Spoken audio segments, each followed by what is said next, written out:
Okay, today we're looking at a very strongly worded defense of Turning Point USA. It argues that recent claims by Candace Owens are, well, baseless, outlandish, and driven by jealousy. Yeah, and you feel that conviction immediately. It's written with real passion, real detail. You can tell the author is deeply invested. Definitely. That fire is great. It's an asset. But the big question for us here is, how do you channel that energy?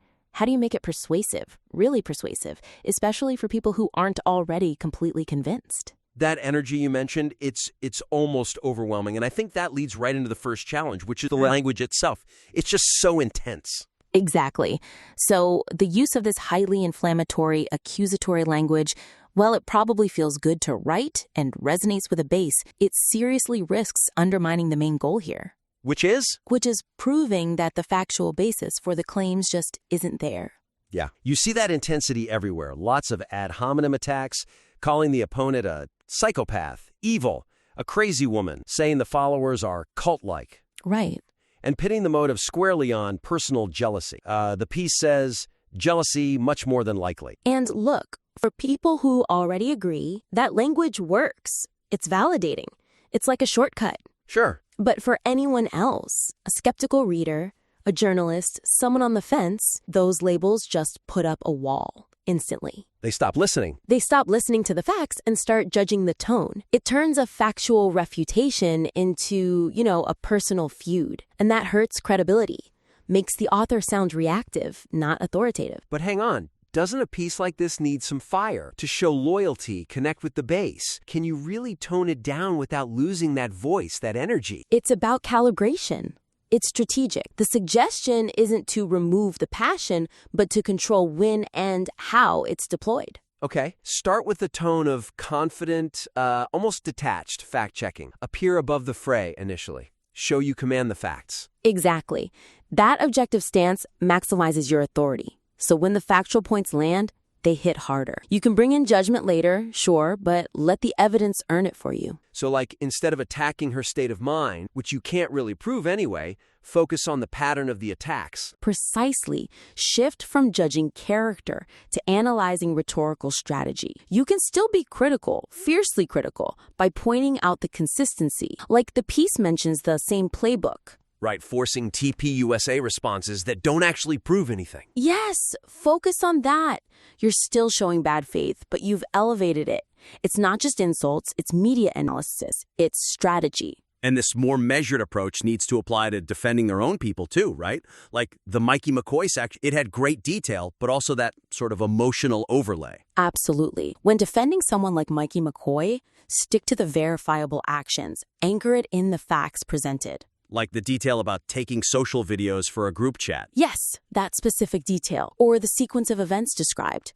Those are concrete things that directly counter the claims about his phone use. Uh-huh.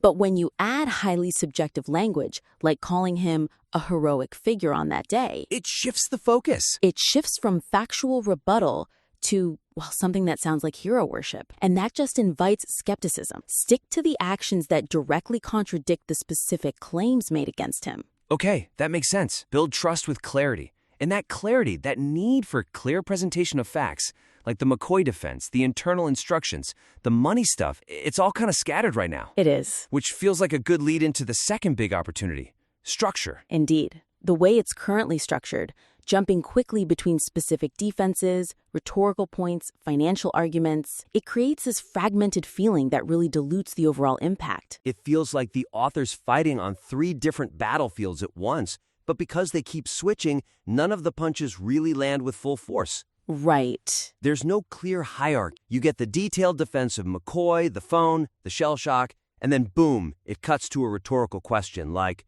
why should they get back to you exactly? And then immediately pivots again. Yeah, suddenly we're talking about donation appeals and TPUSA's finances. It's jarring.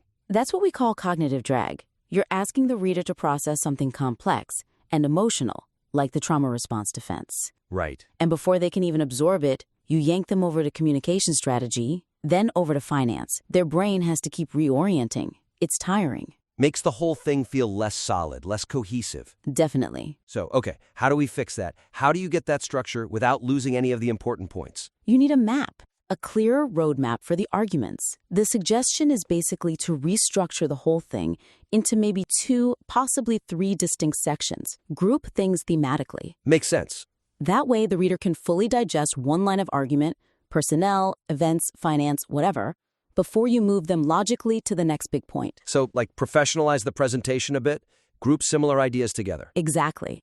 Think about separating the specific stuff about the event itself from the bigger picture arguments about money or strategy. Okay, so maybe Section 1, event specifics and personnel defense. Perfect. That's where you put the detailed defense of Mikey McCoy, the explanation of the shock, the reasons why he and Andrew Kovat didn't respond immediately. And crucially, include details that show established procedures, like the point about Charlie Kirk having given similar instructions along the years to call Erika. Okay. That detail makes the non-response look less like evasion and more like following protocol. It looks deliberate, strategic, responsible. Right, that shows organizational maturity. Okay, so that's Section 1. Then you group the strategy and money stuff. Precisely. Then you pivot cleanly to Section 2. Financial and legacy defense. Okay. That's where you consolidate everything about Owens telling people not to donate, the claims about TPUSA's finances, like clearing like $100 million a year, and rebutting the idea they lionized him immediately.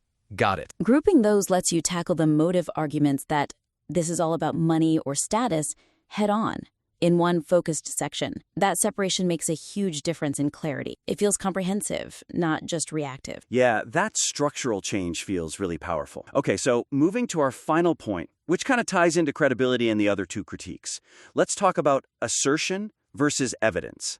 Yes, this is probably the most critical piece for really strengthening the logical backbone of the defense. The issue is that several key points rely on the author just asserting that Owens' claims are debunked or that her evidence is weak, without actually giving the reader enough information to see why that's true. Yeah, the piece says things like Owens has made no credible factual statement yet, and TPUSA will debunk yet another. But then it often defaults to dismissal, like you're just going to twist it like you always do. Right, and that's the core weakness there. It feels like the argument depends on you already being in the know, already agreeing. It's not providing the external proof for someone who isn't. Exactly. The author has to assume the reader doesn't know the details about, say, the text messages or whatever else has been supposedly debunked. They just hear the author telling them the other side is wrong. And conviction alone isn't persuasive to outsiders. Not on its own, no. If you want maximum impact, you've got to turn this from an internal memo into a public, factual refutation. The suggestion is simple. Strengthen the arguments by briefly outlining the counter-evidence. Show the flaws in the opponent's logic. Don't just say they're wrong. Show it. It's the classic show, don't tell, like saying I won the argument versus actually showing the evidence that proves you won. Precisely. It elevates the piece, makes it a documented rebuttal, not just an opinion piece. Okay, concrete example, like the text message? Right, the text message. The piece mentions it proved absolutely nothing, by the way, but then moves on too fast. So what should it do? Briefly explain what Owens claimed the text proved, and then what TPUSA showed it actually proved. Just a sentence or 2 summarizing the discrepancy. Like, she claimed X, but the full context shows Y, therefore invalidating her. Exactly that. That little bit of explanation demonstrates the weakness instead of just asserting it exists. That's what builds the case. That detail makes all the difference. It turns a supporter into someone who can actually argue the case themselves. And this applies to defending the non-response, too, which currently sounds a bit defensive. Absolutely. Right now, the defense is sort of rhetorical, like, no response means you're guilty, it's weird.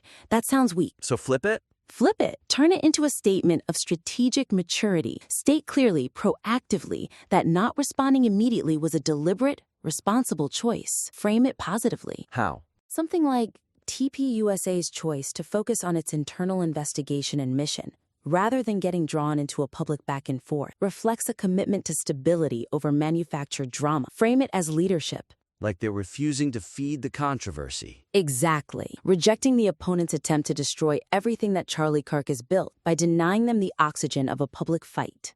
Okay, that shift from reactive and emotional to proactive, strategic, in control, that seems to be the thread running through all 3 suggestions. It really is. The core facts, the details, they seem to be there in the material already, but they're kind of buried right now. Under the rhetoric and the messy structure. Right, so bring those facts forward.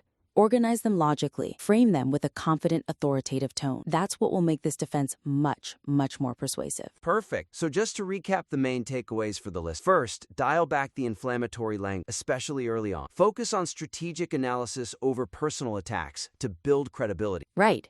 Earn the right to be critical. Second, restructure the piece into clear thematic sections. Group related points together, like personnel, defense, separate from financial critiques, for better flow and clarity. Make it easy for the reader to follow the logic. And third, don't just assert claims are debunked. Briefly show the evidence or explain the logical flaw. Turn assertions into demonstrated proof. Show, don't just tell. Exactly. This piece has the passion and the detail. It just needs that strategic polish. Yeah, the substance is there. It just needs the structural integrity and the right framing to become a really powerful rebuttal. We definitely encourage you to work on these points: tone, structure, argumentation, and we'd be happy to take another look at the revised version.